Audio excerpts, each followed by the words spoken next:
నమస్తే. ఇన్నాళ్ళు నన్ను సపోర్ట్ చేస్తూ, ఎంకరేజ్ చేస్తూ మీ ప్రేమని నాకు అందిస్తున్న ప్రతి ఒక్కరికి కృతజ్ఞతలు. అలాగే ఈ వీడియో కూడా ఖచ్చితంగా మీకు ఉపయోగపడుతుంది. లైక్, షేర్ అండ్ సబ్స్క్రైబ్ చేసి మీ సపోర్ట్‌ని నాకు అందించండి. అలాగే ఈ వీడియో పట్ల మీకున్న అభిప్రాయాన్ని కామెంట్ సెక్షన్‌లో కామెంట్ చేసి తెలియజేయండి. ఇప్పుడు వీడియోని చూద్దాం. నమస్తే. Welcome to our channel. నేను పద్మిని. ప్రస్తుతంతో పాటు ప్రముఖ ఆధ్యాత్మికవేత్త, వాస్తు జ్యోతిష పండితులు నెట్టెల ఫణి భాస్కర్ శర్మ గారు మనతో పాటు ఉన్నారు. మాట్లాడదాం. నమస్కారం అండి. బాగున్నారా? నేను బాగున్నానండి. నర్మదా పుష్కరాలు వస్తున్నాయి అంటే దాని అర్థం గురువు మారుతున్నారు అని.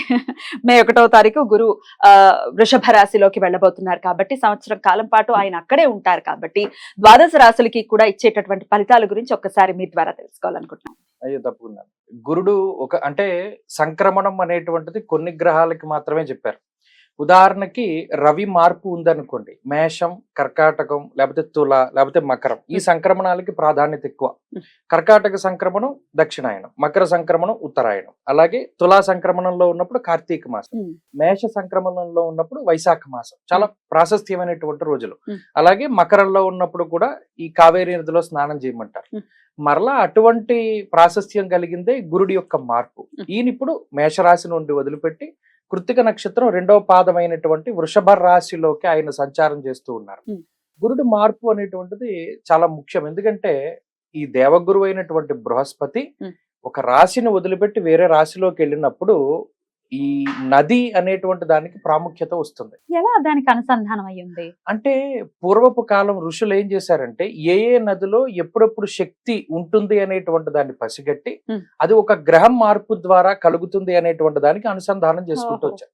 ఇప్పుడు తులారాశిలో రవి ఉన్నప్పుడు కావేరీ నదిలో చేసినటువంటి స్నానానికి ప్రాముఖ్యత ఎక్కువ. ఆ శక్తి అంతా ఆ నదిలో ఉంటుంది. అలాగే మకర సంక్రమణం జరిగినప్పుడు ప్రయాగలో చేసేటువంటి స్నానానికి ప్రాశస్త్యం ఉంటుంది. అలా ఒక్కొక్క కాలానికి సంబంధించినటువంటి రహస్యాన్ని వాళ్ళు గ్రహానికి ముడిపెట్టి చెప్పారు. ఇప్పుడు గురుడు ఉన్నారు, యజన కీర్తి గృహ కాంచన పుత్ర వస్త్ర అశ్వాది కారకుడు గురుడు. ఆయన చాలా కారకత్వాలు ఇస్తారు.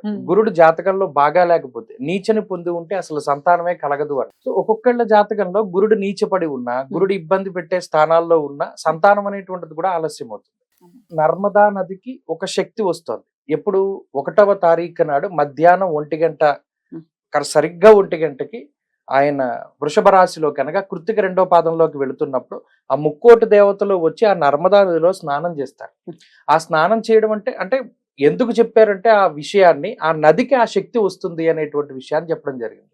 సో ఎప్పుడైతే ఆ పుష్కరుడు ప్రవేశించినటువంటి టైం నుండి మనం స్నానం చేస్తామో 12 రోజుల ఎఫెక్ట్ ఉంటుంది కాబట్టి ఈ 12 రోజుల పాటు ఆ నదికి ఒక ప్రత్యేకమైన పవర్ ఉంటుంది. అందులోనూ అఘమర్షణ స్నానం అనేటువంటిది చెప్పారు. అనగా ఏదైనా ఒక నదికి గాని, పుణ్యనదికి గాని, పుష్కరానికి గాని వెళ్ళినప్పుడు సంకల్పపూర్వకంగా స్నానం చేయాలి. సంకల్పం చెప్పుకోకుండా చేస్తే అది మలమర్షణ స్నానం అవుతుంది. అంటే శరీరాన్ని శుద్ధి చేసుకోవడమే అవుతుంది కానీ అఘమర్షణ ప్రయోజనం ఉండదు. ఎలా సంకల్పం చెప్పుకోవాలి? ఉదాహరణకి మనం అక్కడికి వెళ్ళినప్పుడు మన జన్మాంతరాల్లో చేసినటువంటి పాపాలను పోగొట్టుకోవడానికి మయ ఆలోచిత అనాలోచిత సమస్త దుష్కర్మ దోష నివారణార్థమనో, లేకపోతే జనరల్ గా మనం ప్రతిరోజు చెప్పుకునేటువంటి సంకల్పం ఏదైతే ఉంటుందో ఆ సంకల్ప పూర్వకంగా చెప్పాలి. అలాగే మనం ఇప్పుడు ఏం చెప్తాం, మేము గోదావరి జిల్లాలో ఉంటే మేరోహ దక్షిణ దిగ్భాగే శ్రీశైలసి ఈశాన్య ప్రదేశే అంటాం. అలాగే అక్కడ ఉన్న వాళ్ళైతే ఆ సంకల్పం చెప్పుకోవాలి. అలా ఏదైనా ఒక బ్రాహ్మడు అక్కడ లోకల్ గా ఉండేటువంటి వారిని వాళ్ళు చక్కగా జరుగుతుంది, శాస్త్రోక్తంగా జరుగుతుంది. అఘమర్షణం లేదా అక్కడికి వెళ్ళిన శక్తివంతులు ఎవరైతే ఉంటారో వారు చాలా మంది ఇప్పుడు సహాయం చేసే ప్రవృత్తి ఉన్నారు. వాళ్ళు ఆ నీళ్లు పోసుకోవచ్చు, సంకల్పం చెప్పుకోవచ్చు. ఏదైనా ఆ నీళ్లకి 12 రోజులు ఆ శక్తి ఉంటుంది కాబట్టి ఇంట్లో అయినా సరే చేయొచ్చు. అద్భుతం. ఇది పుష్కరానికి సంబంధించినటువంటి అంశం. అయితే మరి గురువు మారుతున్నారు కాబట్టి ఎట్లాంటి రిజల్ట్స్ ఇవ్వబోతున్నారు సంవత్సరం కాలం పాటు? మరి ఏమైనా వక్రగతి ఏమైనా ఉందా ఆయనకి, ఇత్యాది విషయాలు. అలాగే ద్వాదశ రాశులకు కూడా మరి ఆయన మార్పు వల్ల వచ్చేటటువంటి లాభాలు కావచ్చు, నష్టాలు కావచ్చు. లాభాలు అయితే హ్యాపీయే కానీ నష్టాలు అయితేనే కదా మరి ఏం చేసుకోవాలంటే ఆయన అనుగ్రహం కావాలి అని పరితపించే వాళ్ళే ఎక్కువ మంది ఉంటారు. కాబట్టి ఒక్కసారి వాటి గురించి ఇప్పుడు వివరంగా మరి కన్యా రాశి వారికి నవమం అంటేనే అసలు చాలా హ్యాపీగా ఫీల్ అవుతుంటాం. 9th ప్లేస్ ని ఎలా ఇవ్వబోతున్నారండి రిజల్ట్స్? ముఖ్యంగా 9లోకి వచ్చారని ఆనందపడ్డం కన్నా అష్టమాన్ని దాటారనేది ఆనందమే చాలా ఎక్కువ. ఎందుకంటే ఏదైనా ఒక గ్రహం అష్టమంలో ఉన్నప్పుడు చాలా బాధిస్తుంది. అందులో గురుడు గాని, రవి గాని, శని గాని ఉన్నప్పుడు చాలా పీడ ఎక్కువగా ఉంటుంది. అష్టమ గురుడు దోషం పోయింది అంటేనే చాలా గొప్ప విషయం. ఇక ఆయన మంచి ఇవ్వకపోయినా పర్వాలేదు, అసలు అష్టమంలోంచి పోతే చాలా మంచిది. ఎందుకంటే మీరు కన్యా రాశి వారిని చూడండి, వాళ్ళలో తీవ్రమైనటువంటి మానసికంగా ఉండేటువంటి సమస్యలు ఎక్కువగా ఉంటాయి అష్టమంలో ఉన్నప్పుడు. అలాగే జీవితంలో చాలా ముఖ్యమైనటువంటి వస్తువులు ఏమైనా గత సంవత్సరంగా చూసుకుంటే ఎలక్ట్రానిక్ వస్తువుల దగ్గర నుండి ముఖ్యమైన అవకాశాల వరకు ప్రతిదీ దగ్గర వరకు వచ్చి పోతుంది. ఫోన్లు దొబ్బేయడం, ల్యాప్టాప్లు దొబ్బేయడం, లేకపోతే వాళ్ళ ఇంక ఏదైనా ముఖ్యమైన వస్తువులు పోవడం, వాటిని దొంగతనం చేయడం ఇతరులు, ఇవన్నీ కూడా వాళ్ళు అనుభవించారు. ఇప్పుడు నవమ స్థానంలోకి వెళ్ళడం వల్ల 9 అనేటువంటిది అతిపెద్ద కోణము. 1, 5, 9 స్థానాల్లో భాగ్యంలో గురుడు ఉండడం అనేది చాలా అదృష్టం. ఎందుకు అంటే 3 కోణాలు యాక్టివేట్ అవుతాయి. 9లో ఉన్న గురుడు లగ్నాన్ని, జన్మ రాశిని చూస్తారు, ఈ పంచమ కోణాన్ని చూస్తారు, అలాగే ఈ రాశికి సప్తమ స్థానాన్ని చూస్తారు, పంచమ దృష్టితోటి జన్మరాశిని చూస్తారు, అలాగే సమసప్తక దృష్టితోటి పంచమాన్ని చూస్తారు. ఇలా 1, 5, 9 3 కోణాలకి గురు స్పర్శ దృష్టి స్థితి సంబంధమైనటువంటిది ఉంటుంది. అందువల్ల 3 కోణాలు యాక్టివేట్ అవుతాయి. లక్ష్మీ స్థానం త్రికోణంచ విష్ణు స్థానంచ కేంద్రకం అన్నారు. అలాగే ఈ లక్ష్మీ స్థానాల్లో గురుడు సంచారం ఉండడం వల్ల, నవమంలో ఉండడం వల్ల చాలా గొప్ప శుభ ఫలితం అది.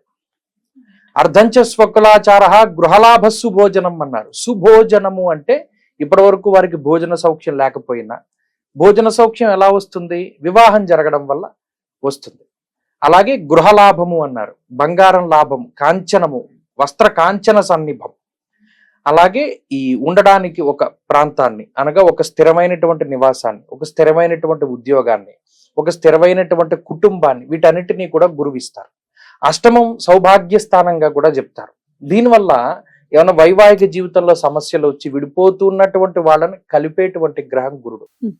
అలాగే పూర్వపుణ్య స్థానం కాబట్టి అది భాగ్యము అనగా పుణ్యస్థానం, దాన్ని యాక్టివేట్ చేస్తూ ఉన్నారు కాబట్టి ఎక్కువ తీర్థయాత్రలు చేయడము, పుణ్యనదీ స్నానాలు చేయడము, అలాగే ఏదైనా మంచి దేవాలయాలను సందర్శనం చేయడము, లేదా సాధు సత్పురుషుల యొక్క సందర్శనం జరగడం, గురువుల యొక్క అనుగ్రహం కలగడం, ఇవన్నీ కూడా కన్యారాశి వారికి ఉంటాయి.